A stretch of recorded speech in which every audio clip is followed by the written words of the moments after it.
Hello guys. Episode के starting में हमें एक टाउन का सीन दिखाया जाता है। उस टाउन के सारे लोग अपने अपने काम में व्यस्त थे। वहीं हमें एक लड़के को दिखाया जाता है जो कि अपने टोकरी में केक को भर कर बेच रहा था। वहीं पर दो बंदे आपस में एक दूसरे से बात करते हैं। एक बंदा बोलता है, मुझे ये पता चला है कि मिस्टर लियो का घर बहुत ज्यादा हॉन्टेड है और मैंने ये भी सुना है कि मिस लियो को भूत का कब्जा है और वो अपने लिए एक आदमी को ढूंढ रही है। उसी समय उन दोनों में से एक बंदा हमारे मेन कैरेक्टर को आवाज लगाता है, ओए तुम जो कि ओस्मांथस केक को बेच रहा है, इधर सुनो।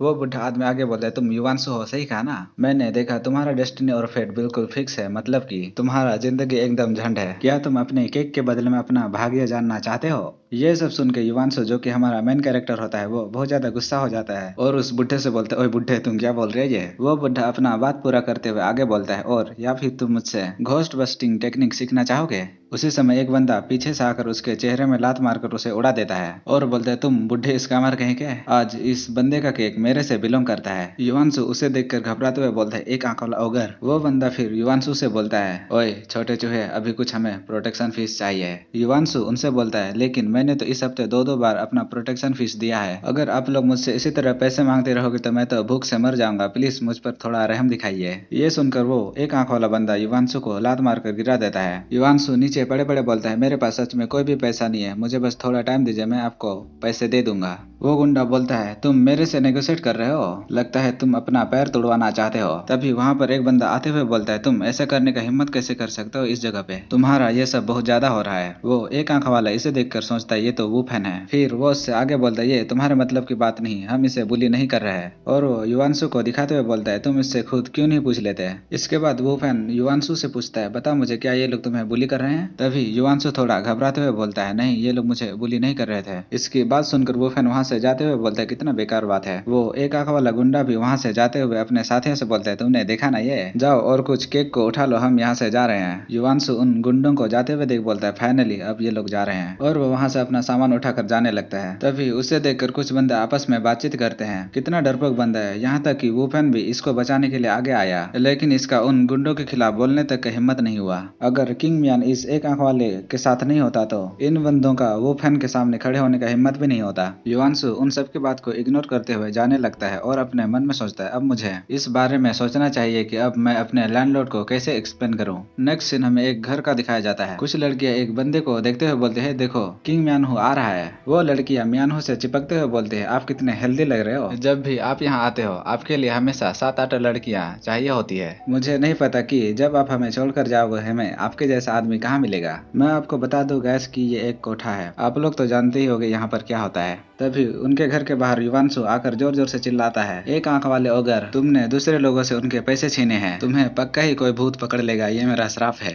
तुमने अपने बॉस का नाम डुबाया है, तुम्हारे ऊपर बिजली गिरेगी और तुम मर जाओगे। तुम बिना दिल के एक आंख वाले ओगरे, अगर ये सब बॉस के लिए नहीं होता तो तुम आज यहाँ नहीं होते। इसकी चिल्लाने की आवाज को सुनकर किंग मैन भी उन लड़कियों के साथ बाहर आ जाता है। तभी उसके साथ वाला बंदा उससे बोलता है, एक आंख वाले ने ऐसा कुछ भी नहीं किया जैसा कि ये बच्चा बोल रहा है। तभी युवांशु अपना रोने वाला चेहरा बनाकर किंग मैन से बोलता है, जब वो एक आंख वाला मेरे सामान को ले जा रहा था तब उसने कहा कि उसका बॉस एक मोटा सुअर है और वो किसी दिन उसे मार देगा। मुझे लगता है वो बस अपना गुस्सा मुझ पर उतार रहा था, लेकिन इसमें आपका क्या लेना देना था? किंग मैन के पीछे वाला बंदा बोलता है, ये बच्चा बस आपसे खिलवाड़ कर रहा है, इसकी बातों को सीरियसली मत लो। और इसके मन में तो अभी भी वो मोटे सुअर वाला बात ही चल रहा है। फिर वो बोलता है, वो फकर, ये बच्चा तो मुझे जानता तक नहीं, इसका मतलब कि वो एक आंख वाले ने ऐसा जरूर कहा होगा। उसके साथ ही बोलते हैं, बॉस की बात में पॉइंट तो है, चलिए हम अभी उस एक आंख वाले बास्टर्ड को ढूंढकर उसे एक अच्छा सबक सिखाएंगे। और वो लोग गुस्से में वहां से चले जाते हैं। उन्हें जाते देख युवांशु अपने मन में सोचता है, ये बेवकूफ कहीं के, क्या तुम लोगों को सच में लगा था कि मैं चुपचाप बैठूंगा और कुछ नहीं करूंगा? अगर तुम लोगों ने ऐसा सोचा तो तुम लोग गलत हो, मैं बदला लूंगा। इधर हम देखते हैं उस एक आंख वाले का कोई कुटाई कर रहा था और वो बोलता है, बॉस ये सच में एक मिस्टेक था।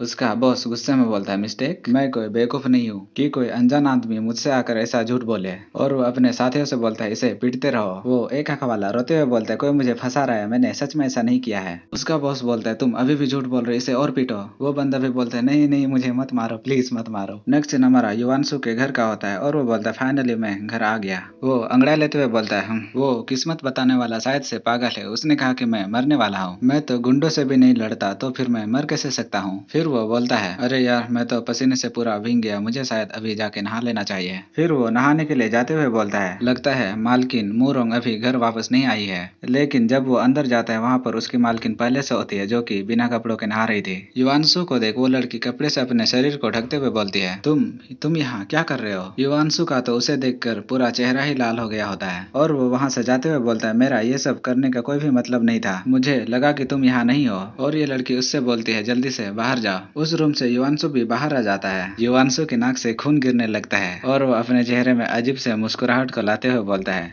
मालकिन तो कितनी सुंदर है। उसी समय उसे कुछ लोगों के चिल्लाने का आवाज आता है और वो लोग बोल रहे थे, मूरोंग जल्दी से घर से बाहर निकलो और हमारे साथ चलो। युवांशु उनकी तरफ देख के सोचता है, सोंग फैमिली के लोग यहाँ क्या कर रहे हैं? तभी मूरोंग भी घर से बाहर आते हुए बोलती है, ये कौन बोल रहा है? और वो उन लोगों से बोलती है, क्या बात है? सामने वाले वो दोनों बंदे बोलते हैं, हमारे बॉस ने तुम्हें लाने को कहा है। फिर वो उसका हाथ पकड़कर उससे बोलते हैं, चलो अब हमारे साथ। मूरोंग बोलती है, मुझे जाने दो, मुझे तो ये भी पता नहीं कि तुम्हारा बॉस कौन है। तभी युवांशु उन बंदों से बोलता है, उसे जाने दो। लॉर्ड सोंग वो तो एक मेंढक के जैसा दिखता है और वो अभी भी एक हंस को पाने का कोशिश कर रहा है। इसकी बात सुनकर सामने वाला बंदा बोलता है, तुम होते कौन हो हमारे लॉर्ड सोंग की बेइज्जती करने वाले? युवांशु बोलता है, क्या सोंग सोंग लगा रखा है? तुम्हारी सोंग की तो ऐसी की तैसी, और तुम लोग अपने नाम के आगे सोंग लगाते हो, इसका क्या मतलब है? क्या तुम ये दिखाना चाहते हो कि तुम्हारा बैकग्राउंड कितना स्ट्रॉन्ग है? इसकी बात को सुनकर सोंग फैमिली का बंदा बहुत ज्यादा गुस्सा हो जाता है और बोलता है, मुझे जाने दो, मैं इसे मार दूंगा। और उसका साथी उसे रोकने लगता है। तभी सोंग फैमिली का एक बंदा युवांशु के पेट में लात मारते हुए बोलता है, अगर तुम इस किक से मरते नहीं तो जरूर डिसेबल हो जाओगे, यही तुम्हारा सजा है। मूरोंग तभी चिल्लाते हुए बोलता है, युवांशु क्या तुम ठीक हो?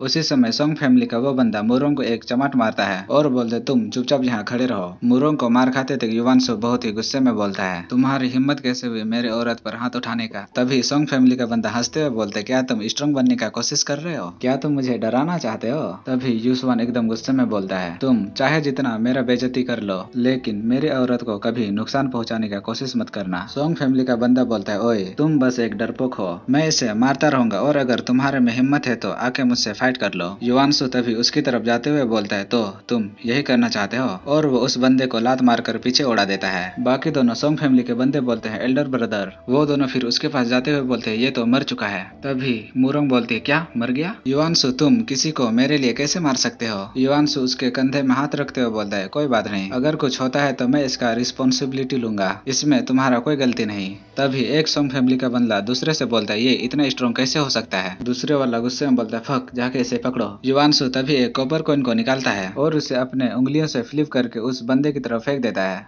वो कॉपर कॉइन सीधे जाके उस बंदे के सर में लगता है और वो वहीं मर जाता है। मूरोंग कॉपर कॉइन को देख बोलती है, क्या कॉपर कॉइन? इसका मतलब कि तुम एक लेजेंडरी मास्टर हो? ये सब देखकर बाकी बचे वो दोनों सोंग फैमिली के बंदे अपने घुटने पर आ जाते हैं और बोलते हैं, अरे यार ये तो एक एक्सपर्ट मास्टर है, ये सब हमारा गलती था कि हम किससे पंगा ले रहे हैं, प्लीज हमारे ऊपर थोड़ा दया दिखाइए, हमारा सोंग फैमिली इसके लिए आपको रिवॉर्ड देगा। युवांशु बोलता है, जबकि तुम्हें मेरा आइडेंटिटी का पता चल चुका है तो ये सब करके खुद को परेशान क्यों कर रहे हो? तभी सोंग फैमिली के बंदे घबराते हुए बोलता है, हमने कुछ नहीं देखा, हम दोनों अब से आपका सारा बात मानेंगे, प्लीज हमें जाने दो। युवांशु उनसे बड़े ही सीरियस वाले लुक के साथ बोलता है, जबकि तुम्हें मेरे पे गुस्सा आ रहा है तो मुझसे फाइट कर कर मरो या फिर ऐसे ही मरो। युवांशु तभी तेजी से उन पर अटैक करके वहाँ से गुजर जाता है और बोलता है, इन छोटे मोटे गुंडों को तो मैं बस अपने उंगलियों से ही मार सकता हूँ। इसके बाद मूरोंग युवांशु की तरफ इशारा करते हुए बोलती है, तुम? युवांशु अपना शो ऑफ करते हुए बोलता है, ओह मैं क्या मैं कूल नहीं लग रहा था? मैं तो सिर्फ एक लेजेंड हूँ, मैं उतना भी ज्यादा कुछ महान नहीं। मूरोंग बोलते हैं, मेरा कहने का ये सब मतलब नहीं, जरा अपने पीछे तो देखो।